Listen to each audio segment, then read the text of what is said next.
Nilinaw ng House Committee on Ethics and Privileges na walang kumpas o utos mula sa Malacanang kaugnay sa pagsuspende kay Cavite Representative Kiko Barzaga.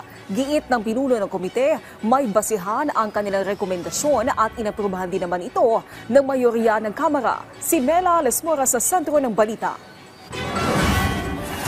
Nanindigan si House Committee on Ethics and Privileges Chair J.C. Abalos na hindi inutusan o inimpluwensyahan ni Pangulong Ferdinand R. Marcos Jr. ang Kamara para suspendihin si Cavite Representative Kiko Barzaga. Ito ay bilang tugon sa mga alegasyon na pinarusahan lang umano si Barzaga para mapatahimik siya sa pagtuligsa sa administrasyon. Ayon kay Abalos, may mga paglabag na ginawa si Barzaga at ito ang inaksyonan ng kanilang komite. Inaprubahan din naman anya sa plenaryo ang rekomendasyon nilang 60-day suspension laban sa kongresista at hindi naman ito desisyon ng iilan lamang.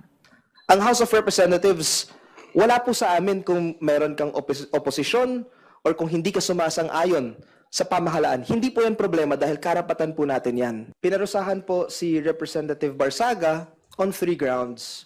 Unang-una, Republic Act 6713, Code of Ethics, of course, ang ating House rules under Rule 20, and finally, conduct on becoming of a member. Sinagot din ng Ethics Chair ang kritisismo ng ilan na marami pa umanong ibang mas mahalagang issue na dapat tinututukan ng Kamara.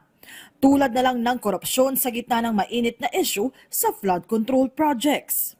Naniniwala ako na mas malaking issue ang korupsyon. Pero kami po sa Ethics Committee, ang mali po ay mali. Malaki man o maliit.